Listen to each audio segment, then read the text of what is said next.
सहना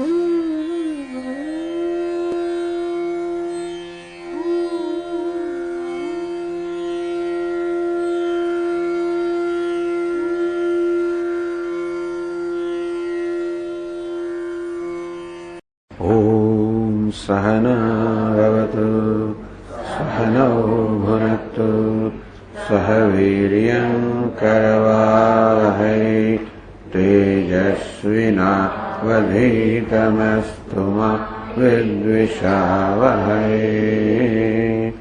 ॐ शान्ति शान्ति शान्तिः। ॐ पूर्णमदः पूर्णमिदं पूर्णात् पूर्णमुदच्यते पूर्णस्य पूर्णमादाय पूर्णमेवावशिष्यते। ॐ शान्ति शान्ति शान्तिः। श्रुतिस्मृतिपुराणानाम् आलयं करुणालयं नमामि भगवत्पादं शङ्करं लोकशङ्करं शङ्करं शङ्कराचार्यं केशवं बादरायणं सूत्रभाष्यकृतौ वन्दे भगवन्तौ पुनः पुनः। आत्मेति मूर्तिभेदविभागिने व्योमवद्व्याप्तदेहाय दक्षिणामूर्तये नमः। ॐ जनको ह वैदेहः बहुदक्षिणेन यज्ञेन ईजे तत्र कुरुपाञ्चालानां ब्राह्मण अभिसमेता बभूवुः। तस्य जनकस्य विदेहस्य विजिज्ञासा बभूव। कस्वदेशां ब्राह्मणानाम् अनुचानतम इति सह गवां सहस्रम् अवरोध दशपादाः एकैकस्याः शङ्खयोः आबद्धा बभूवुः।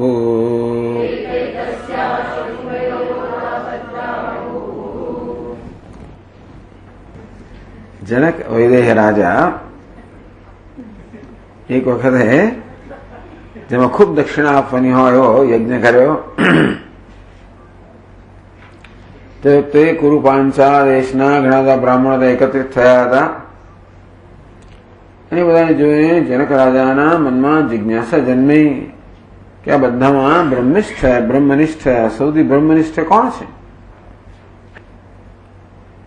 તો ઉપાય મેં વિચાર્યો આ જાણવા માટે 10,000 ગાયોને જુદી કરી અને દરેક ગાયને 10-10 પાદ 10-10 તોલા સોનું મળેલું હતું. દરેકના શિંગડા પર 5-5 તોલા. તો ગ્રંથકારો આપણને આની આખી ભૂમિકા સમજાવી રહ્યા છે કે કેવી રીતે યાજ્ઞવલ્કે જનક રાજાની સભામાં આવે એવું જનક રાજાએ ઉપાય કર્યો. એના પુરોહિતો ઈચ્છતા ન હતા કે જનક રાજાને યાજ્ઞવલ્ક સાથે કોઈ પ્રકારનો સમાગમ થાય કે સંયોગ થાય. એટલે યાજ્ઞવલ્કની ખૂબ નિંદા કરીને જનક રાજાને એનાથી દૂર રાખવા માંગતા હતા. પણ યાજ્ઞવલ્કની કીર્તિ જેમના બ્રાહ્મણોમાં વિદ્વાનોમાં દ્વેષ ઉત્પન્ન કર્યો, ઈર્ષા ઉત્પન્ન કરી, એ જ કીર્તિએ જનક રાજામાં અત્યંત પ્રસન્નતા ઉત્પન્ન કરી અને જનક રાજાને જિજ્ઞાસા જન્મી કે કેવી રીતે અમને આપણે મળીએ અને કેમ એની પાસે જ્ઞાન પ્રાપ્ત કરીએ. જનક રાજા ધાર્મિક હોવાને કારણે પોતાના પુરોહિતોને પણ દુઃખી કરવા નતા માંગતા. અને તેથી એમણે ઉપાય વિચાર્યો. શું ઉપાય કર્યો? એમણે પોતાના સેવકોને 4 બાજુ મોકલ્યા અને બધા બ્રાહ્મણોને બોલાવ્યા એમાં યાજ્ઞવલ્ક્ય પણ આવ્યા. બધા બ્રાહ્મણો જયારે પછી એમણે બધા બ્રાહ્મણો સમક્ષ ઘોષણા કરી કે બ્રહ્મદેવો જો આપને અનુજ્ઞા હોય તો હું એક મોટો યજ્ઞ કરવા ઈચ્છું છું. બ્રાહ્મણે અનુજ્ઞા આપી. બધા યજ્ઞ કરવા બેઠા હશે ત્યારે જનક રાજાના મનમાં આ પ્રકારની જિજ્ઞાસા જન્મી કે આ બધામાં સૌથી શ્રેષ્ઠ અને બ્રહ્મનિષ્ઠ કોણ છે? એ જાણવા માટે કેવી રીતે જાણવું, કોને પૂછવું? કોઈકને પૂછીએ તો એ પોતાનો અભિપ્રાય આપે. આ બ્રાહ્મણને પૂછીએ તો દરેક જણ પોતાની મોટાઈ કહે. એટલે કે સવાલ પૂછીએ તો એ લોકો ગુસ્સે થઈ જાય કે તો અમને સવાલ પૂછનાર કોણ છે? કેવી રીતે જાણવું કે આમાં બ્રહ્મનિષ્ઠ કોણ છે? કોઈ વિવાદ સાથે જાણી શકાય. એના લોકોમાં પરસ્પર વિવાદ ઉત્પન્ન કરીએ કે બ્રાહ્મણને વિવાદનો બહુ શોખ હોય છે, તો કેવી રીતે ઉત્પન્ન કરવો? અંદર અંદર કેમ વિવાદ કરે? હું તો કહું કે તમે વિવાદ કરો તો પણ ખોટી વાત છે. તો કેવી રીતે અંદર અંદર વિવાદ જન્મે એ માટેની આખી કેવી રીતે એક સંજોગ ઉભા કરવા? તતે હિતે મયાનુક્તે સ્વયમેવ યથા દ્વિજા વિવદેરન. મારા કહેવા વગર જ આ બ્રાહ્મણો વિદ્વાનો કેવી રીતે સ્વયં વિવાદ કરે. ઉપાયમ બ્રાહ્મણાન પ્રતિ. બ્રાહ્મણો પ્રત્યે ઉપાય શું કરવો? વિષયો બહુલઃ કસ્ય ચેત સંક્ષોભદો નહીં.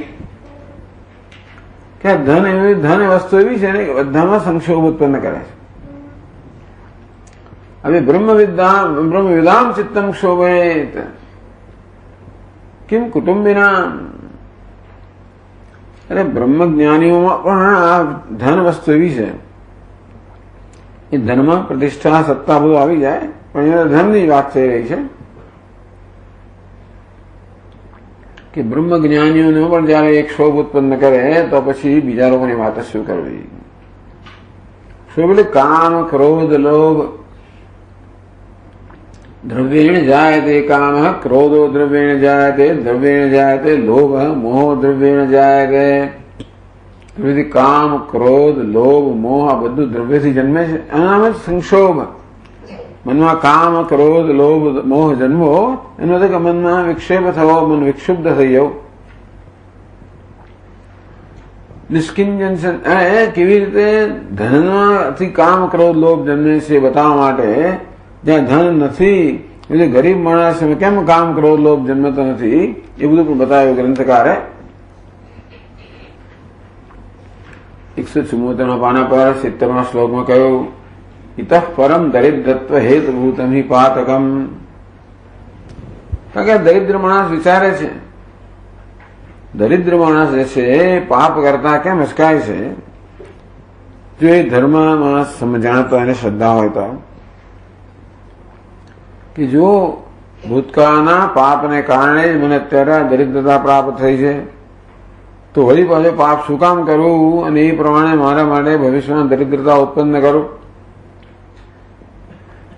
સામે સાપ પડ્યો તો કોણ એને વળી ઓળંગીને જવાનું છે? તેનું સામે અહીંયા દરિદ્રતા છે તો કોણ વળી પાછું એને નિમંત્રણ આપવાનું છે? વિચાર એવમ દરિદ્રો એમ કુરુતે પાતકમ નહીં.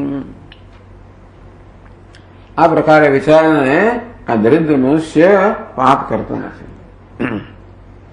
હવે 71 શ્લોકથી આગળ કહે છે,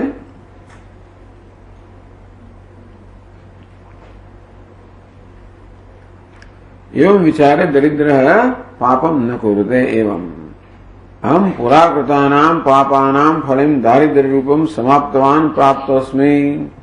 પૂર્વમાં કરેલા કર્મના કારણે મને આવું દરિદ્રતા મળી છે. તતો દારિદ્ર્યાત પરમ અધિકમ ભૂય પુનઃ કિમ પાપ ફલમ સ્યાદિ. દારિદ્ર્યથી વધીને પાપનું ફળ બીજું શું હોઈ શકે? યતો જનન્યાદિના અભી દરિદ્ર અનાદરણીય સ્યાત. જે માણસ પાસે પૈસા ના હોય બધા એનો અનાદર કરે. એની મા ને બાપ બધા અનાદર કરે, સંતાનો બધા અનાદર કરે. અમેરિકામાં છોકરાઓ માને કે તને આવડતું નથી કેવી રીતે નોકરી કરવી, તને આમ નથી આવડતું તેમ નથી આવડતું, તું એને મોકલ ને. પેલી 65 વર્ષે થઈ તોય પણ તું આમ કર મમ્મી, તું પેલું કર, એને બધી સૂચનાઓ આપે. એ માણસ $1,00,000 વર્ષે કમાય છે. મમ્મીને કશું આપવાનું એવું વિચાર ના આવે ને. એટલે આવું દુનિયામાં આવા બધા સંબંધો જ છે. યતો જનન્યાપી જાયા પુત્રાદીનામ તથૈવ છે. માં હોય, પત્ની હોય, પુત્ર હોય, દરિદ્રો લંઘનીય સ્યાદ, બધા લોકો એનો અનાદર કરે બિચારાનો. મહાપાપીવ સર્વદા, મહાપાપીવત ઇતઃ પરમ ઉક્તવસ્થા પ્રાપ્ત્યનંતરમપી ફલમ પશ્યન આમ દરિદ્ર હેતુભૂતમ પાપમ કથમ કુર્યામ. દરિદ્ર જુએ છે કે જો આ દરિદ્રતાને કારણે કેવી ઉપેક્ષા થઈ રહી છે, કે અનાદર થઈ રહ્યો છે, અને એ દરિદ્રતા મને પાપને કારણે મળી છે. હવે નવું પાપ કરીને વળી પાછું આવું ક્યાં ઉભું કરું? સર્વ મૃત્યુ હેતુભૂતમ દ્રષ્ટાવી કો લંઘેત. જોયું કે સાપ પાસે જઈશ તો મને ફૂંફાળો મારશે અને કરડશે તો મરી જઈશ, તો કોણ એને વગણીને જવાનું છે? ઉક્ત વિચારેણ મોહ અભાવ દર્શિત હૈ. આ રીતે આનામાં મોહ, કામ, ક્રોધ, લોભ અને મોહ નથી એ બતાવ્યું. અત્ર બી કૈમુત્ય ન્યાય, કૈમુત્યમાં કૈમુત્ય ન્યાય અહીંયા પણ કહે છે. દરિદ્રો ધર્મ વિજ્ઞાન ગંધેન રહિતોપી યઃ ન સોપી કુરુતે પાપમ ધર્મજ્ઞઃ કિમ પુનઃ પુમાન.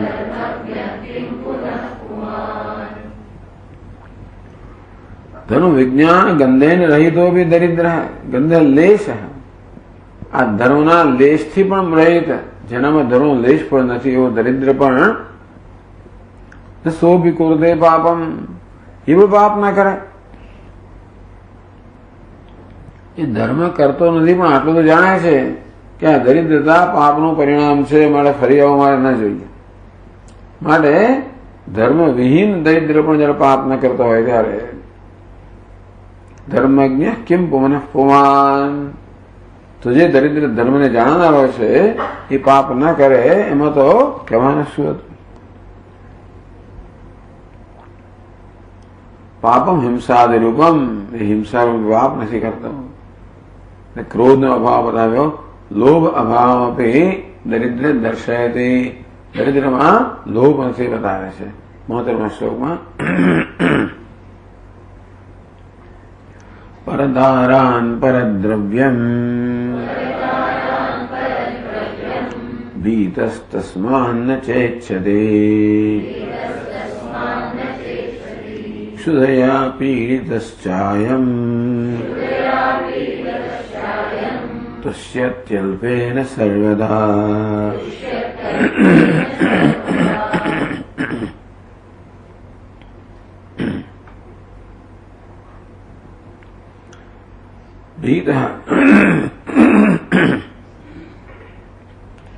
પરદારાન પરદ્રવ્યમ, બિચારો પાપથી દરિદ્રથી ભયભીત છે,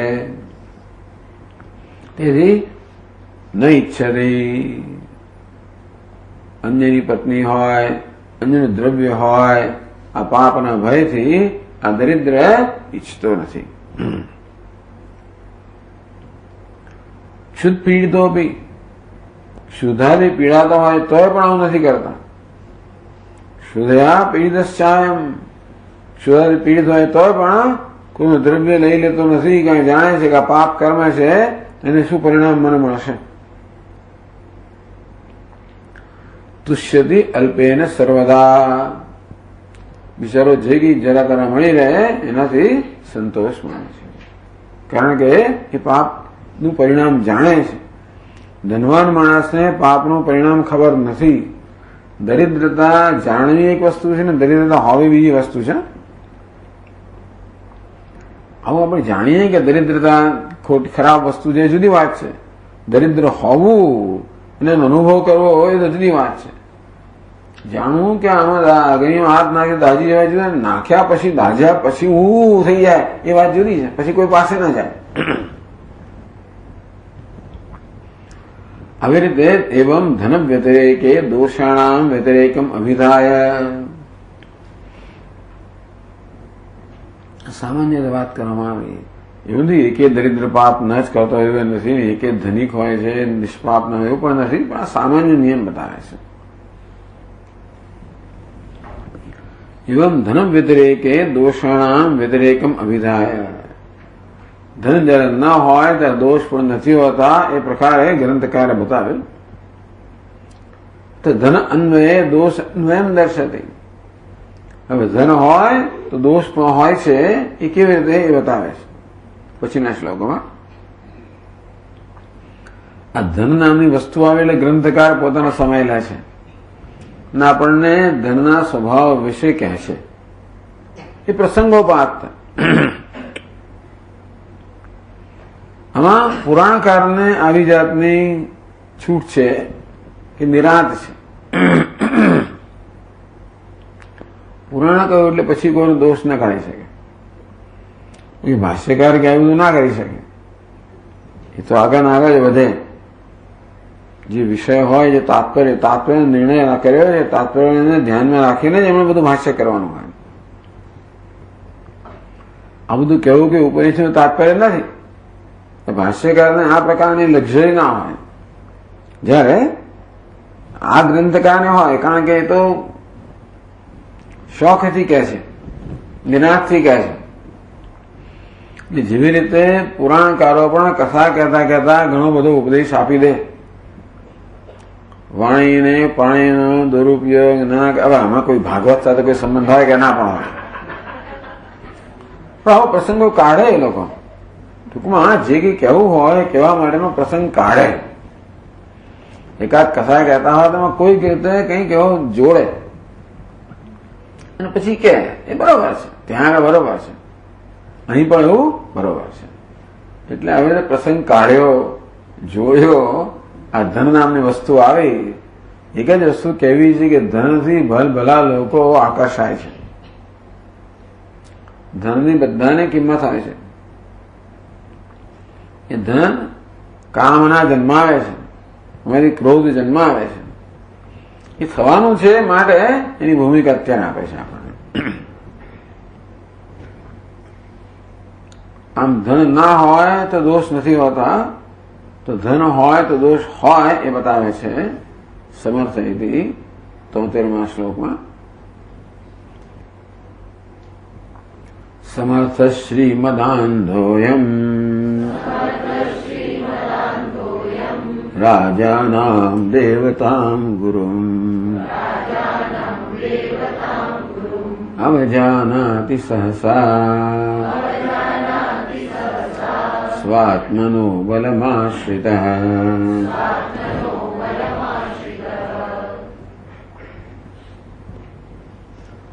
સમર્થ શ્રીમદ અંધ. શ્રીના મદથી અંધ થયેલો. શ્રી એટલે સંપત્તિ છે ને. આ ધનના મદથી અંધ થયેલો. અંધ એટલે જેની વિવેક બુદ્ધિ જે છે એનું અપહરણ થઈ ગયેલું છે. સમર્થ સમર્થ છે. સમર્થો ધની બદાંધસન બલેન રાજાદિકમ અવજાનાતિ રાજાનામ દેવતામ ગુરુમ અવજાનાતિ. વિચાર કરો. આ માણસ મદ થાય ને એટલે મોહ થઈ ગયો પાછો. એક નશો ચડે. આ મદ શું છે? એક નશો છે. એ નશામાં આપણને વાસ્તવિકતામાં દેખાય નહીં કે આ કોણ છે કોણ નથી, શું બોલી રહ્યો છું, કશું ભાન બધું જતું રહે. રાજાનમ દેવતામ ગુરુમ અપી અવજાનાતિ. રાજા રાજાનું પણ અપમાન કરી નાખે, દેવતાનું કરી નાખે, અરે ગુરુનું પણ કરી નાખે. અને ન ગણાય હતી એ તો શું થઈ ગયા, બોલ્યા તો કે નશો થઈ ગયો વગેરે વગેરે. આમ એમની પણ ગણના કરે ન કરે. સહસા સ્વાત્મનો બલમાશ્રિત, પોતાના બળનો આશ્રય લઈને. તો એને પોતાના બળનો એટલો બધો મદ છે, એટલો વહેમ છે કે કોઈ પ્રકારનો વિચાર કર્યા વગર જ શ્રેષ્ઠ લોકોનો અનાદર કરી દે. પછી એને જે ફળ ભોગવવા પડે ભોગવે પાછો. અમિન્દ્ર પણ જરા મદમાં આવી ગયો, યુદ્ધ જીતી ગયો છે. એટલે અસુરો સમક્ષ યુદ્ધ જીતવાનું કારણ તો પોતાનો ગુરુ જ છે, બૃહસ્પતિ. એ બૃહસ્પતિની માર્ગદર્શન નીચે યજ્ઞ આગાદી કરીને દેવતાઓ ઘણા બધા બળવાન થયેલા.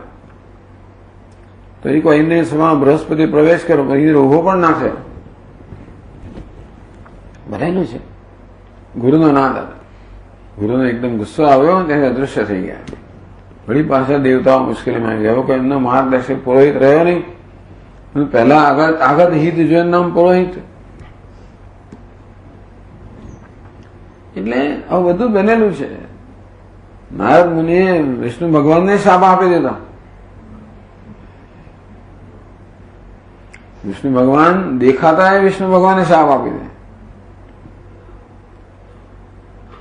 આવું બને. માણસ એકદમ મદાંધ બની જાય, ક્રોધાયમાન થઈ જાય તો એનું વિવેક અંધ બની જાય, વિવેક બુદ્ધિ એની ચાલી જાય. સ્મૃતિ ભ્રંશાત બુદ્ધિના આશાત પ્રણશ્યતિ. સ્મૃતિ કાર્યનો વિવેક કરવાની જે સ્મૃતિ છે એ જ નષ્ટ થઈ જાય. એને કારણે બુદ્ધિ નષ્ટ થાય, એને કારણે માણસો નાશ થાય. તત સર્વદોષ ભાગ ભવતી ઇતિ ભાવ. એને કારણે બધા પ્રકારના દોષો નો ભાગીદાર બને. તત્ર મોહસ્ય ફલમ લોકદ્વયેપી અનર્થ પ્રાપ્તિમ દર્શયતિ. તત્ર મોહસ્ય ફલમ. હવે તો આ ચર્ચાના મધ્યંતમાં, ચર્ચા દરમિયાન મોહનું જે ફળ છે એ શું છે? લોકદ્વયેપી અનર્થ પ્રાપ્તિમ. આ લોકમાં અને પરલોકમાં અનર્થની પ્રાપ્તિ એ મોહનું ફળ છે. એ બતાવે છે પછીના શ્લોકમાં. અસહ્યમ દુઃખમાપ્નોતિ લોકદ્વય ભયંકરમ કીર્તિહાનિમ ચ દિગ્વાદમ સદ્યો ગચ્છતિ મોહિતઃ.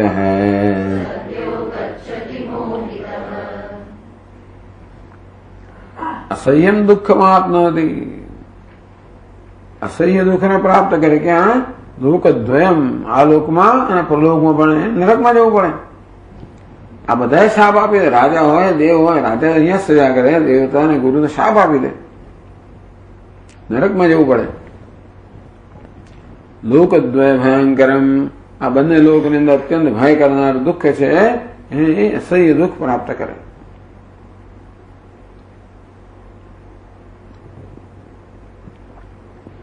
કીર્તિહાનિમ ચ દિગ્વાદમ સદ્યો ગચ્છતિ મોહિત.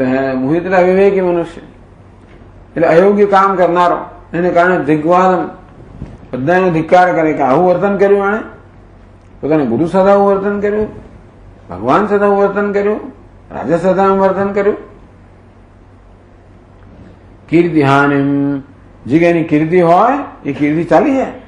આ લોકની અંદર અસહ્ય દુઃખ ભોગવવું પડે, એને કીર્તિ ગુમાવવી પડે, લોકોને ધિક્કાર દેશે એ ધિક્કારનો વિષય બનવું પડે, અને પરલોકમાં નરક પ્રાપ્ત થાય. બધી જગ્યાએ અસહ્ય દુઃખ સહન કરવું પડે.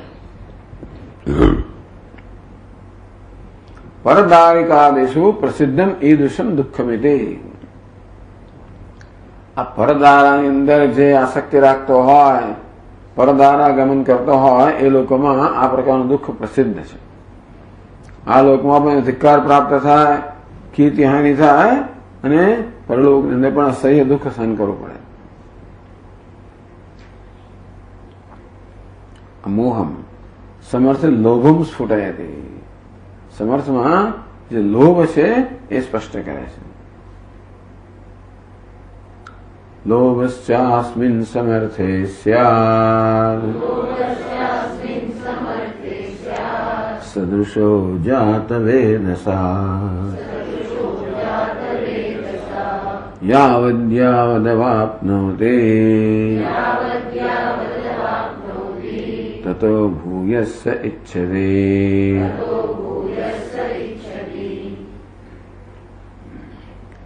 अस्मिन् समर्थे लोभश्च स्यात्। આ સમર્થ શ્રીમાન પુરુષની અંદર લોભ પણ હોય। 3 શ્લોકમાં લોભની વાત કરે છે। જાત વેદસા સદૃશ, જાત વેદ એટલે કે અગ્નિ, અગ્નિના સદૃશ લોભ। આ લોભનો કોઈ થોભ ના હોય। અપાર સમુદ્ર જેવો છે એને અગ્નિ સાથે સરખાવો। એ જયારે કામના ને અગ્નિ સરખાવે ત્યારે લોભ સમજવો તે માત્ર કામના અગ્નિ સમાન છે એવું કહેવા કરતા કામના પૂરી થાય એટલે બીજી કામના જન્મે। કામના પૂરી થાય ને વધારે કામના જેનું નામ લોભ, ન થાય તો જન્મે એનું નામ ક્રોધ। જાત વેદસા સદૃશ દુષ્પૂરમ અનલયન, દુષ્પૂરેણ અનલયન છે।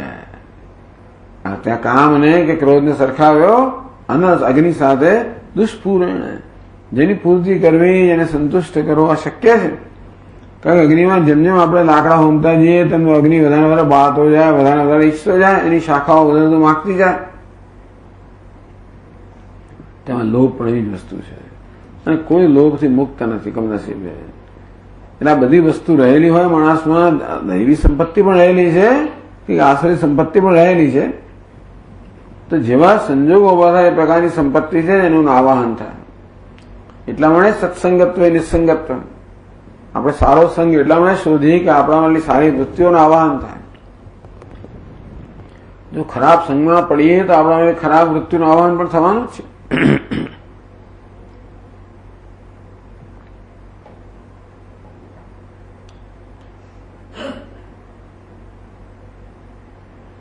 यावद् यावद् अवाप्नोति ततो भूयस्य इच्छति अग्नि साधर्म्यम उत्तरादेन उत्तमिति। कई रीते आ लोभ अग्नि समान है तो उत्तरार्ध ने समझाયું यावद् यावद् अवाप्नोति, જેમ જેમ વધારે ધન પ્રાપ્ત કરતો જાય તો ભૂયસ્ય ઇચ્છતિ, એથી વધારે વધારે ઈચ્છે છે। વિશ્વો એકશતમ શતિ દશશતમ સહસ્રમ નહીં લક્ષ્યમ સહસ્રાધિપ નિસ્સો એકશતમ। એ કાંઈ કોઈ જેની પાસે નથી એ કેટલા માંગે છે? 100 રૂપિયા। શતિ શતમ 100 છે કેટલા માંગે? 1000 રૂપિયા। લક્ષ્યમ સહસ્રાધિપ 1000 છે કેટલા માંગે? લાખ માંગે।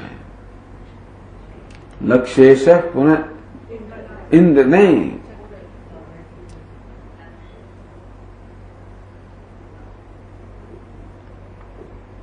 लक्ष्यम सहस्राधिप लक्षेश क्षितिपालकां क्षितिपति चक्रेशवत् संपदम। लक्षेश क्षितिपालकां, लाख રૂપિયા જેની પાસે છે એટલે લાખ રૂપિયા એટલે એ જવાના અંદર તો આમ ત્યાં ડંકા વાગે। લક્ષાધિપતિ એટલે નગરનો નગરનો પેલો એ હોય શું કહેવાય, હા નગર શેઠ હોય, રાઈટ, એવું નગર શેઠ। તો શું માણે પછી શું ઈચ્છે? क्षितिपालकाम, लक्षेश क्षितिपालकाम, मैं राजा बनવું છે। क्षितिपति चक्रेशवत् संपदम, राजा बनने चक्रवर्ती बनવું છે। चक्रेश पुनरिंद्रताम, આખી પૃથ્વીનો પતિ બન્યો એટલે શું માંગે છે? ઇન્દ્ર બનવા માંગે છે। ઇન્દ્ર બ્રહ્માસ્પદમ વાંછતિ, બ્રહ્મા વિષ્ણુપદમ હરેર હરપદમ। ઇન્દ્ર બ્રહ્માજીનું પદ ઈચ્છે, બ્રહ્મા વિષ્ણુનું પદ ઈચ્છે, વિષ્ણુ શિવજીનું પદ ઈચ્છે।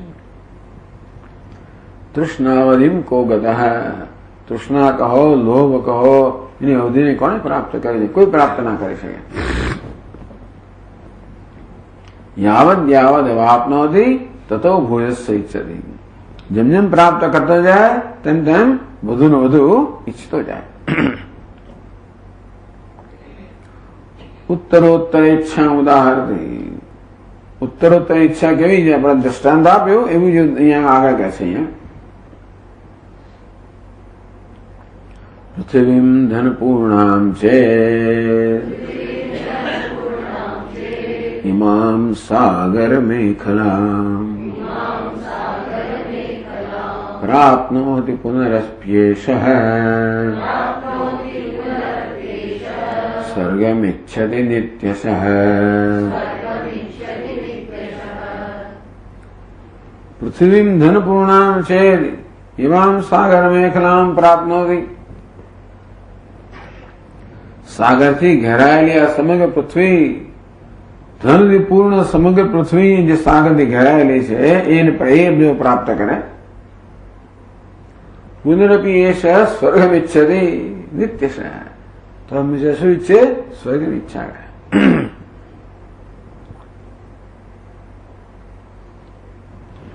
તેનો અર્થ એ છે કે ક્યારે પણ ધનથી સંતોષ થઈ શકે નહીં, બસ એવું જ છે માણસ।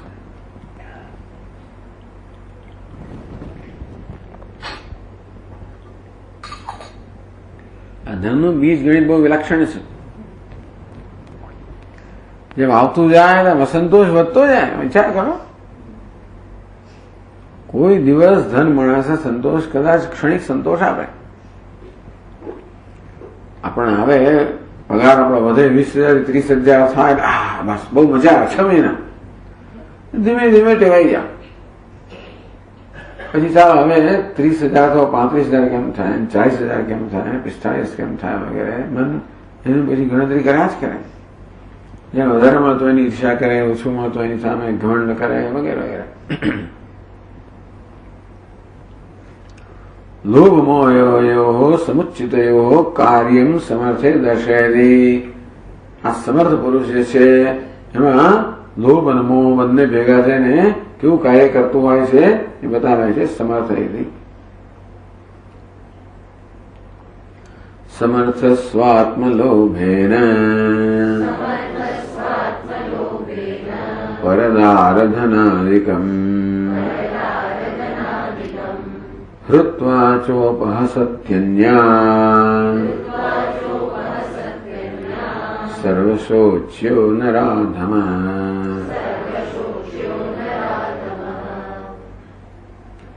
સમર્થ સ્વાત્મલોભેન, આ સમર્થ મનુષ્ય પોતાના લોભને કારણે પરદાર ધનાદિકમ હૃત્વા, જેમ દુર્યોધને કહ્યું તમે તો પરદાર ધનાદિકમ હૃત્વા, બેની પત્ની સુદ્ધા ધન સુદ્ધા બધું હરી લઈને સર્વશોચ્યતા આપન્નો પિયત પરાનુપહાસતી, ખરેખર તો એને પોતાના વિશે દુઃખ કરવું જોઈએ કે હું કેવું દુષ્કર્મ કરી રહ્યો છું, એને પોતાના વિશે કશું લાગતું જ નથી। પરંતુ ઉપહસતી અન્યાન, જે લોકોનું લૂંટી લીધું છે કે ચોરી લીધેલું છે કે અપહરણ કર્યું છે એમની ઉપેક્ષા, એમને વાસ્તવમાં તો એમને ઉપહાસ કરે છે। સર્વશોચ્યતામ આપન્નોપી યત પરામ ઉપહાસતી સતત, આવું કેવી બની શકે? જો કે હું પોતે જ ખોટું છું, ખોટું કરી રહ્યો છું, મારા વિશે શોક કરવો જોઈએ આવું ખરાબ કરવાના કારણે, એટલે પેલા વિશે શોક કરે, શોક પણ નહીં દેતો ને, એમાં ક્રૂરતા છે। જેમ બિલાડી પેલા ઉંદરને મારે નહીં, જલ્દીને ના મારી નાખે, એને નોર મારે, આ કરે તે કરે, પછી જુએ ને ક્રૂરતા, તેવી રીતે માણસને ક્રૂરતા છે। ધન દારા હરી લીધા છતાંય પણ વળી પાછા એનો ઉપહાસ કરે।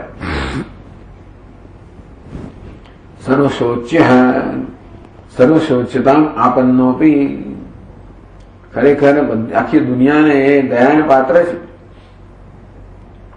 ધનવાન માણસ, સમર્થ માણસ જે આવું કરે છે, પરાન ઉપહસતી તદ નરાધમતા વિના ન ઘટતે। નરાધમ એ સર્વ મનુષ્યમાં અધમ ના હોય ત્યાં સુધી આ વસ્તુ શક્ય નથી કેવું કરે.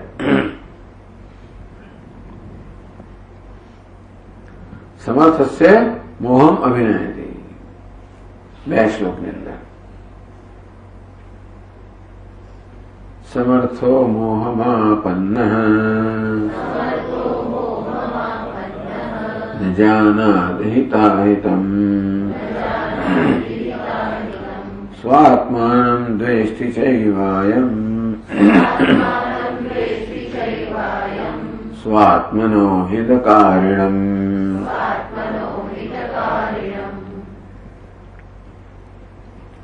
મોહમ આપન્ન સમર્થ હિતાહિતમ ન જાનાતિ.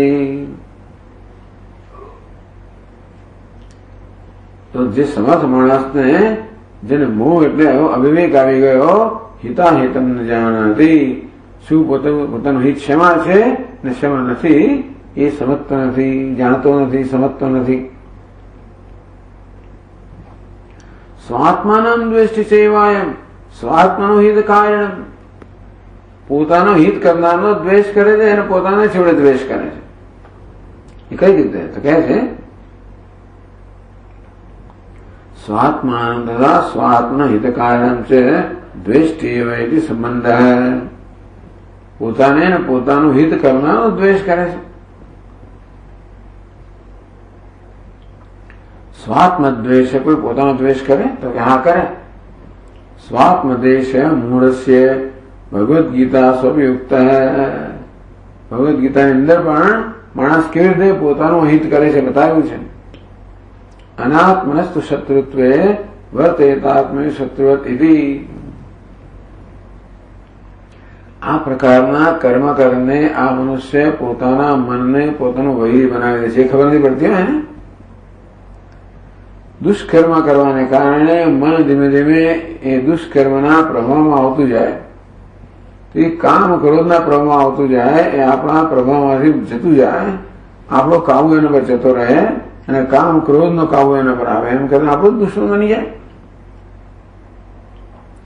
આ કામ ક્રોધ લોભને કારણે બીજા લોકોનું હિત તો મેં કર્યું, પછી અટકી જતો નથી.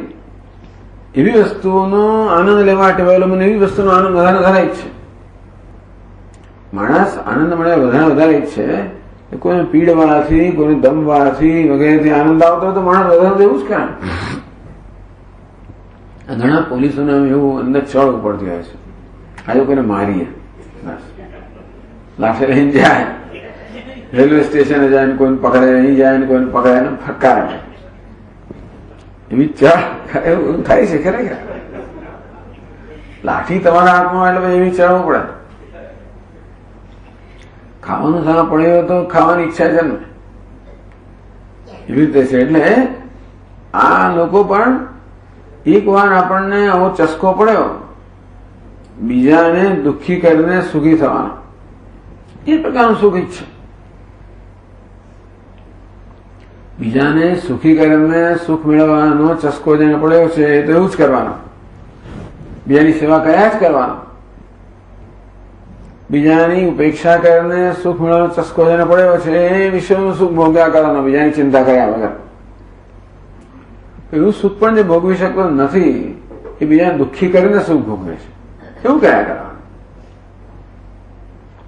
બધાને મુશ્કેલી કર્યા કરવી, ક્રૂર મુશ્કેલી કરવી, લોકોની લાગણી દુભાવવી, એમ કહીને ઉપહાસ કરવો, હસવું, મુશ્કેલી કરવી, ઠેકડી ઉડાડવી, બધાની સામે ઠેકડી ઉડાડવી, એવી રીતે.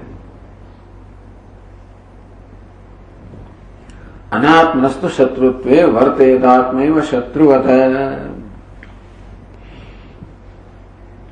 મન કહો, આત્મા કહો, એ જેના શત્રુ સમાન વર્તતું જાય છે.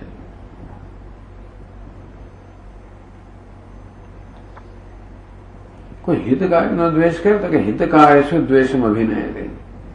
પોતાનું હિત કરનારનો દ્વેષ કરે છે. અભિનય એટલે કે એ દ્વેષ કેવી રીતે કરે છે બતાવે છે. માતરમ પિતરમ પુત્રાન બ્રાહ્મણામ બહુશ્રુતાન કર્મણા મનસા વાચા સમર્થો હંતિ મોહતઃ.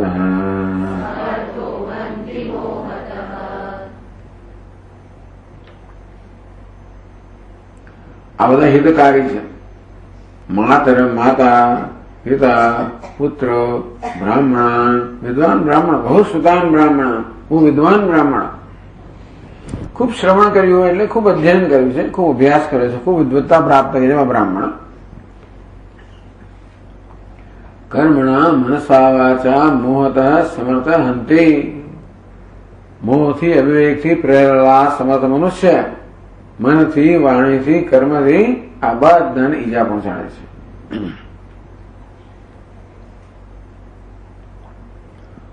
તો આ મોહ શા પરથી કહો છો આપ? મોહત પૂજ્યાનામ અપકાર્યત્વેન દર્શનાત્મકાત મોહત. તો બીજું સમજવું શું? આ માણસના મનો મોહ છે આપણને ક્યાંથી ખબર પડી? એના વર્તન પરથી. માતા હોય પિતા હોય બ્રાહ્મણ વિદ્વાન બ્રાહ્મણ હોય ગુરુ હોય આ બધાનો તો અનાદર કરતા હોય માણસ એવી જાતના મદમાં આવી જાય અને કોઈને પછી એને પડી ના હોય. માને કે તું હવે શાંત રહી જાય. બાપને કે તમે ત્યાં જઈને જપ કરો. બધાને સૂચના આપે એક એક જણને. કારણ કે ત્યાં અંતર ભણવાનું નથી.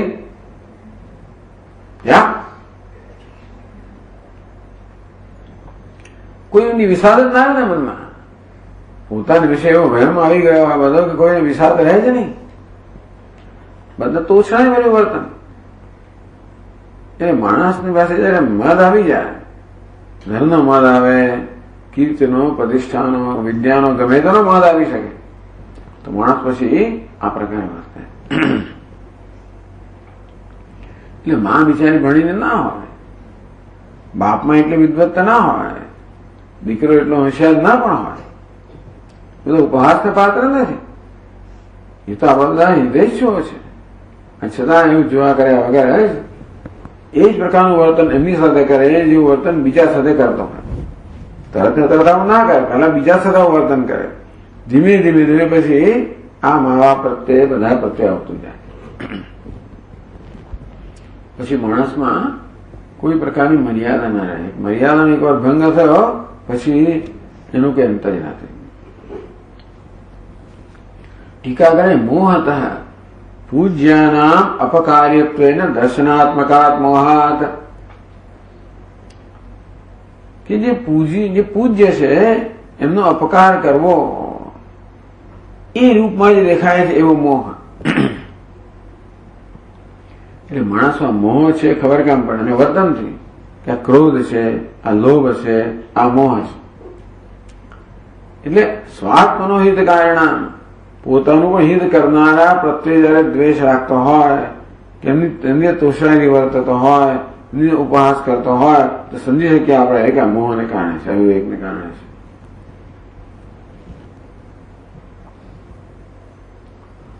દરિદ્રે ઉક્ત દોષભાવ ઇતિ. દરિદ્રમાં આ દોષનો અભાવ છે. દરિદ્રસ્ય દરિદ્રસ્ય ન લોભોસ્તે ન મોહશ્ચ મહાત્મનઃ ઇત્થમેષ વિચાર્યેવ સુખમ તિષ્ઠતિ નિશ્ચલઃ.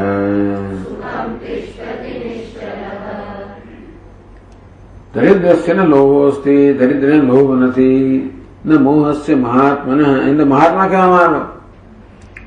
જે લોભ અને મોહ વગરનો છે મહાત્મા જ છે. આ મહાત્મા દરિદ્ર જે મહાત્મા સમાન છે એનો લોભ નથી, મોહ નથી.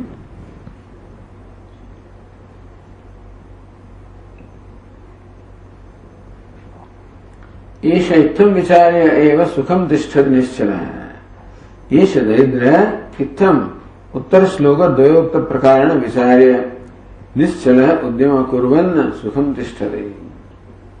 પછીના બે શ્લોકમાં એ કેવી રીતે વિચારે છે એ કહેવામાં આવ્યું. જેથી એનામાં લોભ મોહ વગેરે નથી આવતા. એ કેવી રીતે વિચારે છે જેને કારણે નથી એ તો બે શ્લોકમાં કહેશે. પછી કહેવામાં આવ્યું સુખમ તિષ્ઠતે નિશ્ચલ. નિશ્ચલ કોઈ ઉદ્યમ કર્યા વગર જ આરામથી સુખીથી બેઠેલો છે. એમ ક્યારે હોય? આંતરિક શાંતિ હોય ત્યારે છે. માણસ બહાર શાંત ક્યારે રહી શકે? આંતરિક શાંતિ હોય ત્યારે. બહાર નિષ્ક્રિય ક્યારે રહી શકે? આંતરિક નિષ્ક્રિયતા હોય ત્યારે. એટલે આ દરિદ્ર કેવી રીતે વિચારે છે એના વિશે 2 શ્લોક ગ્રંથકાર કહે છે. ઇત્થમ પદાર્થ પ્રકારમ અભિનયતિ ઇત્થમેવ વિચાર્ય સુખમ તિષ્ઠરે નિશ્ચર. આ પ્રકારે વિચારે. આ પ્રકાર એટલે કેવા પ્રકાર? પછીના 2 શ્લોકમાં કહેવામાં આવશે પ્રકાર. એટલે આ પ્રકારને શું કહ્યું? પદાર્થ પ્રકારમ અભિનયતિ. ઇત્થમ શબ્દ ઇત્થમ આ રીતે એ શબ્દ છે એનો અભિનય પ્રકારમ અભિનયતિ. શું અર્થ થાય એ અભિનય છે આપણને કહે છે. કેવી રીતે વિચારે છે? માખ્યમ એટલે વિચારીને બતાવે છે. વિચારનો અભિનય કશોનો અભિનય કરો કરીને બતાવો. એટલે ક્યાં તો તમે વર્ણન કરો તો એવું જ વિચાર કરો. એ જે વિચાર તો એ પ્રકારે વિચારને ગ્રંથકાર બતાવે છે. મહ્યમ કોપી કદાચિદ્વા યાચમાનાય નિત્યશઃ ન દદ્યાદન્નમાત્રં ચ કિમર્થં કાંક્ષયામ્યહમ.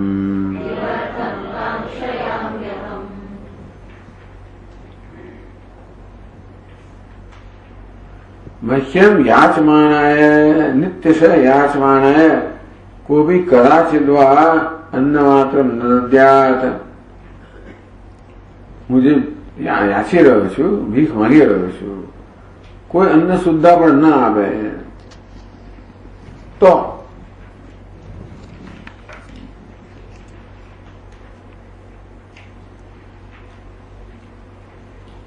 કામના વ્યર્થા એટલે લોભ નિવર્તક કિમર્થમ કાંક્ષયામ્યહમ. આટલો પરિશ્રમ કરું છું છતાં કોઈ મને અન્ન સુદ્ધા આપતું નથી તો ખોટી આશા રાખવાનો શું અર્થ છે? આશા ક્યારે હોય? તમને કશું મળતું હોય ત્યારે. આટલું કરે છે મળતું નથી તો આશા રાખવાનો એટલે કામના નથી આવતી એનામાં. આ તો બતાવો કિમર્થમ કાંક્ષયામ્યહમ. જયારે આપણી આકાંક્ષા પૂરી થવાની સંભાવના નથી ત્યાં પછી શા માટે હું આકાંક્ષા કરું? દરિદ્ર કહે છે કે મને કશું મળતું જ નથી, ખાવાનું નથી મળતું, તો પછી આશા રાખીને કરવાનું શું? તેથી એ વિચારો આશા રાખતો જ નથી.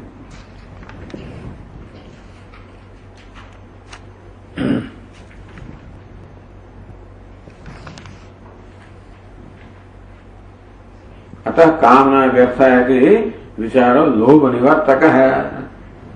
આ કામના કરવી વ્યર્થ છે આ પ્રકારે વિચારે છે એટલે એનામાં લોભ જન્મતો નથી.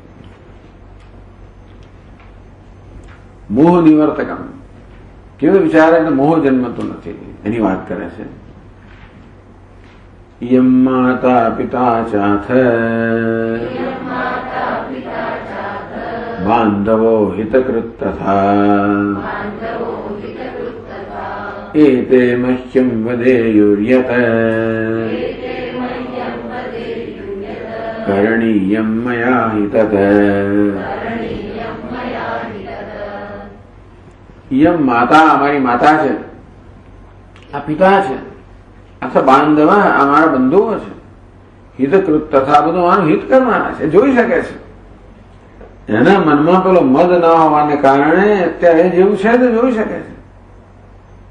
કામના પણ નથી, લોભ પણ નથી. જો આપણો લોભ હોય તો આપણી દ્રષ્ટિ એક પ્રકારની થઈ જાય, મોહ હોય તો દ્રષ્ટિ બીજા પ્રકારની થઈ જાય, મદ હોય તો ત્રીજા પ્રકારની થઈ જાય, ક્રોધ હોય તો ચોથા પ્રકાર. દરેક વસ્તુ આપણી દ્રષ્ટિ વિકૃત કરી જ નાખે. જે નથી હોતું ત્યારે આપણી દ્રષ્ટિ કેવી હોય છે? સ્વચ્છ હોય. સ્વચ્છ હોય ત્યારે જે છે તે જોઈ શકીએ કે મારી માતા છે, ભાઈ મારો હિત કરનાર છે, મારા પિતા છે, હિત કરનાર છે, બંધુઓ છે, હિત કરનાર છે. એટલે જે પ્રકારે એ લોકો હિત કરી રહ્યા છે હું જોઈ શકું છું. એ તો હિત કરી જ રહ્યા પણ મને દેખાવું જોઈએ ને. દુનિયા આખી હિત કરી રહી છે, દેખાવું જોઈએ ને આપણને. સૂર્ય ચંદ્ર બધા હિત કરી રહ્યા છે, પૃથ્વી અગ્નિ જળ બધા હિત કરી રહ્યા છે, દેખાવું જોઈએ ને. આપણે તો આપણાની અંદર એવા રત હોઈએ છે ને, આપણા શ્વાસની અંદર કશું દેખાતું નથી, છે તો ઘણું બધું. આપણી દ્રષ્ટિ જયારે સ્વચ્છ હોય ત્યારે જે હોય તે દેખાય. આમ તો જે છે તે ઈશ્વર જ છે, પણ એટલે ઈશ્વર દેખાય, પણ છતાં વ્યવહારની અંદર પણ દ્રષ્ટિ સ્વચ્છ હોય તો જે હોય તે દેખાય. જો એમ ન હોય ત્યાર પછી આપણી વિકૃત કરીને જોતા હોઈએ છીએ.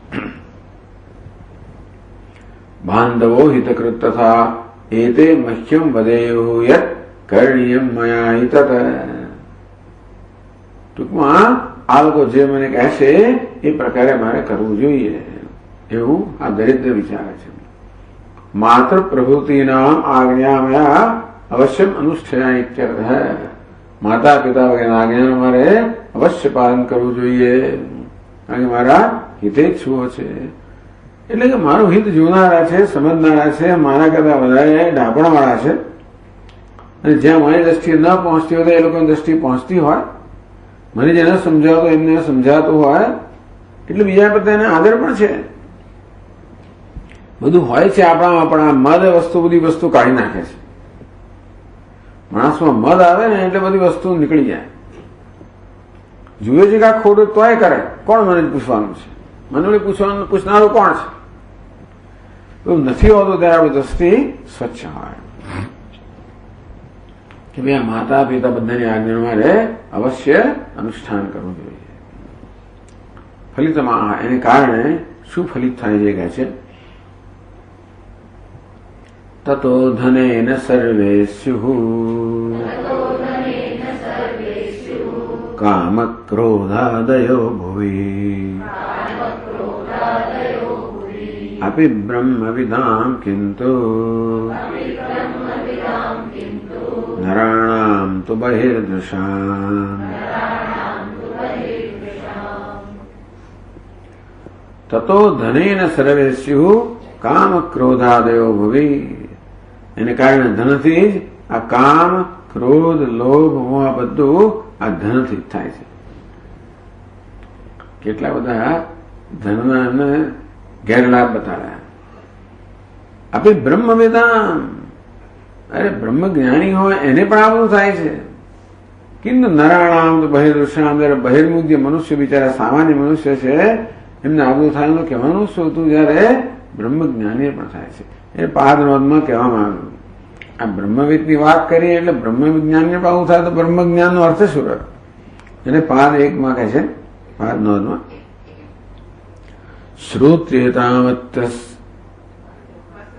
શ્રોત્રિયતા માત્ર સે વિવક્ષા ન પરમાત્મ નિષ્ઠાયા દ્રષ્ટવ્યમ. એ બ્રહ્મવિદ એટલે માત્ર શાસ્ત્રને જાણનાર, શબ્દોને જાણનાર છે. મંત્રવિદેવ અહમસ્મી. નારદ મુનિ કહે કે હું તો માત્ર મંત્ર જાણું છું, આત્માને જાણતો નથી, મંત્રના અર્થને જાણતો નથી. એ બ્રહ્મવિદ નો તો શ્રોત્રિય ગણવાનો, એટલે કે જે શબ્દોને જાણે છે શબ્દોનો અર્થ જાણતો નથી. શ્રોત્રિયતા માત્ર સે વિવક્ષા ન પરમાત્મ નિષ્ઠાયા. પરમાત્મ નિષ્ઠ છે એને મનમાં કામ ક્રોધ જન્મે.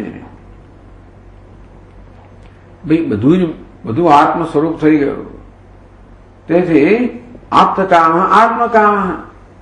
જયારે કામનાનો વિષય આત્મા થઈ ગયો, બધી કામના પૂરી થઈ ગઈ, તો કામના શેના માટે હોય? ક્રોધ ક્યારે હોય? આપણે કોઈ બીજાને જોઈએ અને આપણાને અહિત કરનારને જોઈએ, એ દ્રષ્ટિમાં બીજો હોય તો ક્રોધ કોના પ્રત્યે કરે? લોભ ક્યારે હોય? મારામાં અસંતોષ હોય ત્યારે. બધી વસ્તુ મારી જ છે, હું જ બધું છું, પછી અસંતોષ છે. એટલે જ્યાં પરમાત્માનું જ્ઞાન છે ત્યાં આગળ આ કામ, ક્રોધ, લોભ વગેરેને કોઈ અવકાશ જ નથી. એ બ્રહ્મવિદ કહેવાય માત્ર પેલા બધા આશ્વલ વગેરે એનું કોઈ બ્રહ્મવિદ છે, પણ બધામાં ક્રોધ વગેરે છે. એટલે એ પ્રકારના લોકોની વાત કરે. યદ્યપિ પરવિદ્યાનિષ્ઠો યાજ્ઞવલ્ક્ય તથૈવ ચ જનક અમુષ્ય કીર્તિમ સ્થાપયિતુમ યતતે.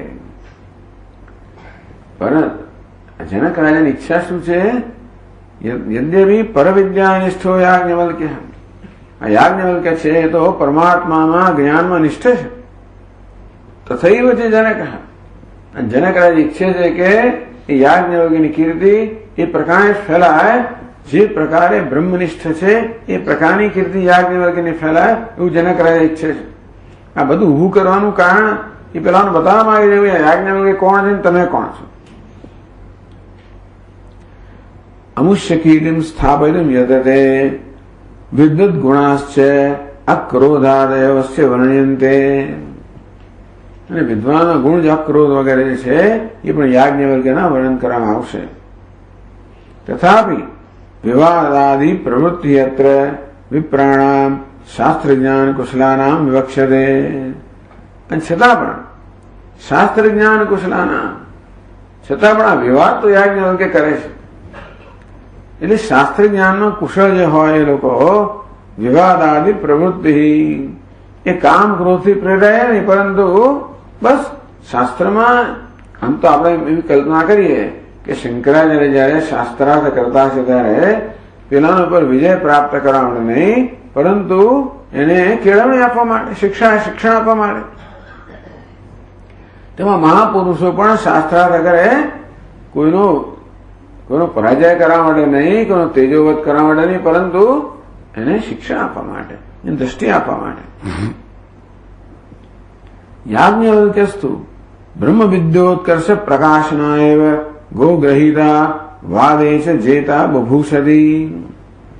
જોઈશું આપણે કે યાજ્ઞવલ્ક્ય 100,000 ગાયો લઈ જાય છે. જનક રાજાએ કહ્યું કે તમારામાંથી જે બ્રહ્મિષ્ઠ હોય એ 1000 ગાયો લઈ જાય. તરત યાજ્ઞવલ્ક્ય પોતાના શિષ્યને કહે કે ભાઈ આ દોરી જાય.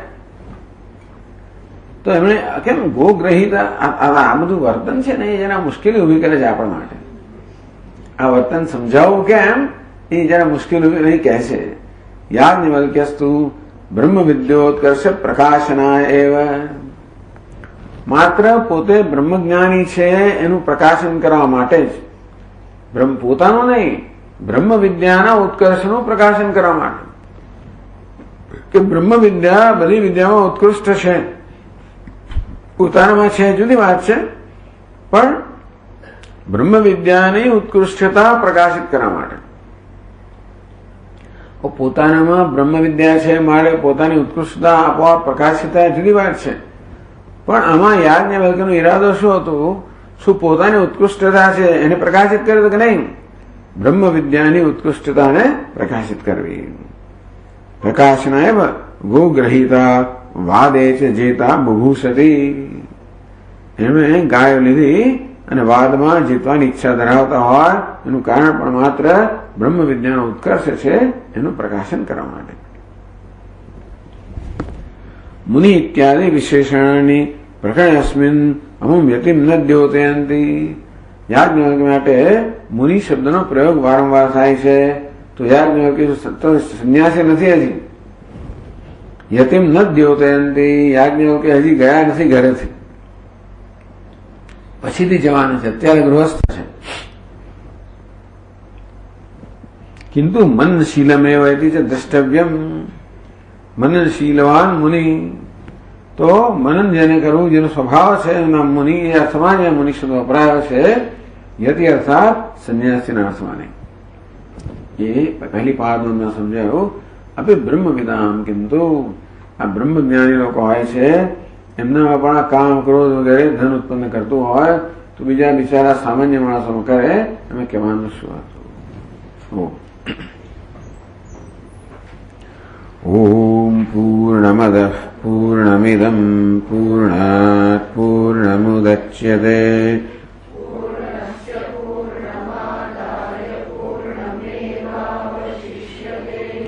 ઓમ શાંતિ શાંતિ શાંતિ. શંકરમ શંકરાચાર્યમ કેશવમ બાદરાયણમ સૂત્રભાષ્યકૃતો વંદે ભગવन्तौ પુનઃ પુનઃ. ઈશ્વરો ગુરુરાત્મેતિ મૂર્તિભેદવિભાગિને વ્યોમવદ્વ્યાપ્તદેહાય દક્ષિણામૂર્તયે નમઃ. ઓમ શાંતિ શાંતિ શાંતિ. હરિ ઓમ. શ્રી ગુરુભ્યો નમઃ. હરિ ઓમ.